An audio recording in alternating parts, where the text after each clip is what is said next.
And so Iran, obviously we saw what happened today. They've also have an active plot to assassinate one of the candidates in the U.S. election, which could be seen as a direct election interference. Is there any talk of consequences for Iran in terms of limiting their revenue, going after their oil exports? So look, you heard Jake speak to this on what there will be consequences. You heard Jake say this.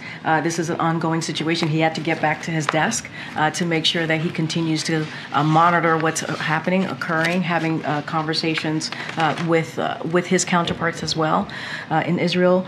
But this administration has not lifted a single sanction on Iran. We cannot forget that. Rather, we continue to increase pressure. That's what we have seen.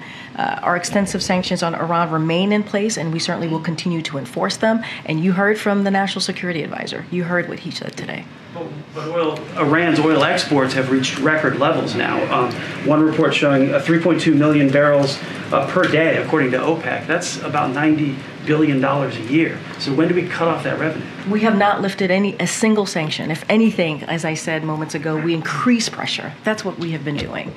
This is a significant escalation by Iran, a significant event, and it is equally significant that we were able to step up with Israel and create a situation in which no one was killed in this attack in Israel, so far as we know at this time.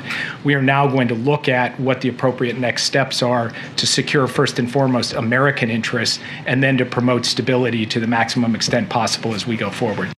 I'm here to provide a brief report on the Iranian ballistic missile attack against Israel that occurred earlier today. I can take just a few questions because this is an ongoing situation and I need to get back to my desk. Today, Iran launched nearly 200 ballistic missiles towards targets in Israel. The United States military coordinated closely with the Israeli Defense Forces to help defend Israel against this attack. U.S. naval destroyers joined Israeli air defense units in firing interceptors to shoot down inbound missiles.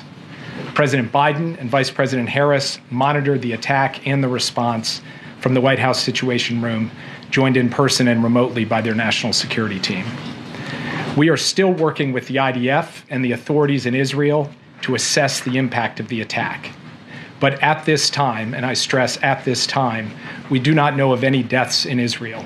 We are tracking the reported death of a Palestinian civilian in Jericho in the West Bank. We do not know of any damage to aircraft or strategic military assets in Israel. In short, based on what we know at this point, this attack appears to have been defeated and ineffective. This was first and foremost the result of the professionalism of the IDF, but in no small part because of the skilled work of the U.S. military and meticulous joint planning in anticipation of the attack. We are also aware of reports of a terrorist attack in Jaffa that took the lives of a number of Israeli civilians and wounded several others today. Our condolences go out to the families of the victims and to the family of the Palestinian civilian in Jericho. Obviously, my update here is based on early reports, and we reserve the right to amend and adjust as necessary as we gather more information. The word fog of war was invented for a situation like this. This is a fluid situation. We will consult with the Israelis on next steps in terms of the response and how to deal with what Iran has just done, and we will continue to monitor for further threats and attacks from Iran and its proxies.